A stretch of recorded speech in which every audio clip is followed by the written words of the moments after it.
Hello, kamusta kayo dyan? Magandang hapon, magandang gabi, magandang umaga. Ngayon, hapon po kami ngayon, alas 5 na. Magluluto tayo ng hapunan, adobong pusit.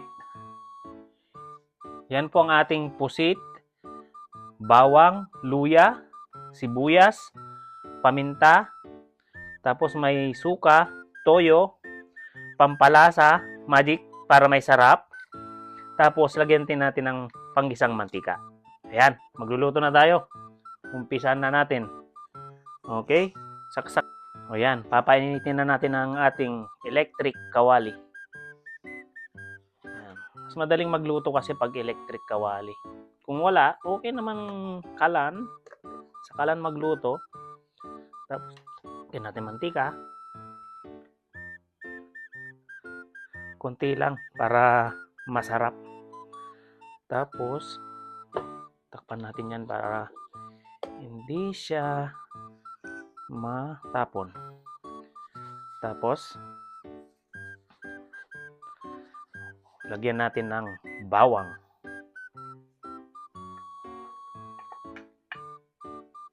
Ayan. Then natin medyo maging golden brown ng konti. Ayan. Mabilis lang tong lutuin. Kasi mabilis uminit ang ating kawali.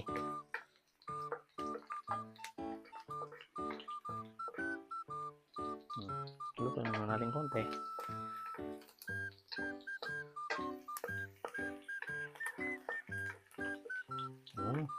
Mabilis.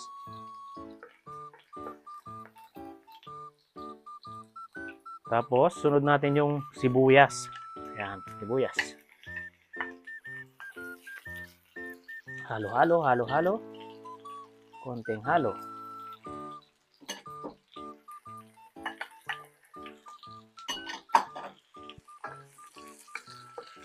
Yan, bango na siya. Tapos, lagyan natin ng luya. Dinamayin ko yung luya para masarap.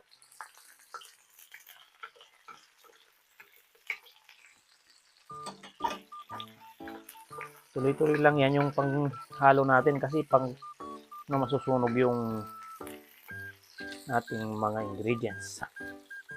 Ngayon, itong pusit, nahugasan na rin to.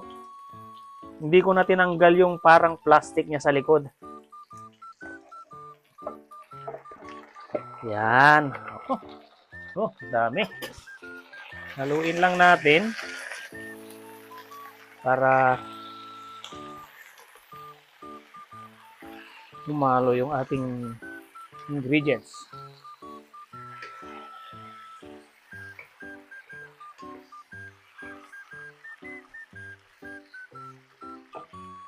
Yan. Hintayin natin malutong konti bago haluin ng halo. Takpan natin. Ngayon, haluin natin. Buksan natin ulit para pumantay yung kanyang pagkagisa.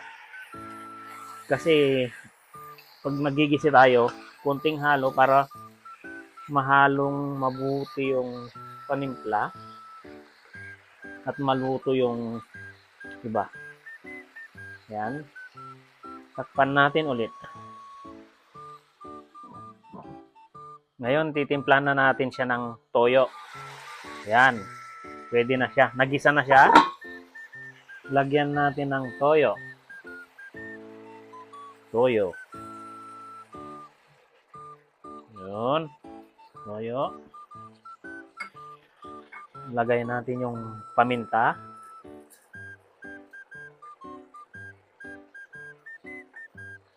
Tapos lagay na rin tong pangpasarap.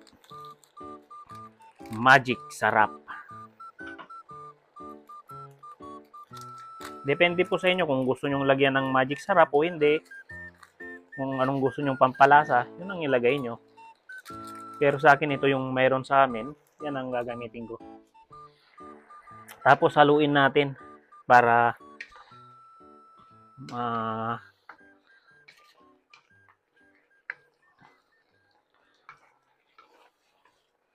yan, maghintay na lang tayo ulit ng mga 5 minuto siguro pag kumulo ng mabuti. Yan, takpan natin ulit. O check natin kung okay na siyang haluin ulit. Yan, pwede na siyang haluin ulit.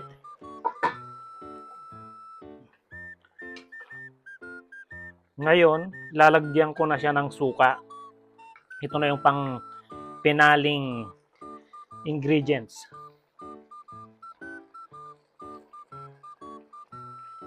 Oh, sarap.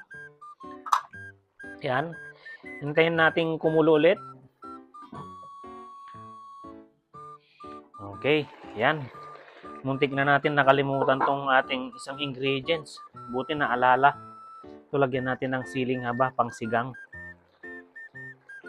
Takpan natin para umano yung lasa.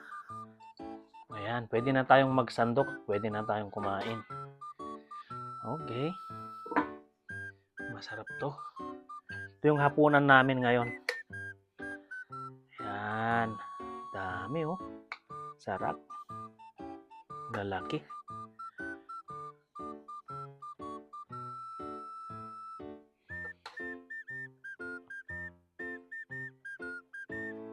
Okay. Kain na. Kain na po tayo. Sasandok na ako ng kanin. Siyempre, maraming kanin ulit.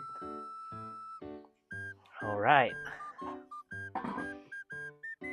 Ito na po yung aking linutong adobong pusit. Sige po, kakain na po ako. Huwag niyo pong kalimutan mag-subscribe, like, and comment. Salamat!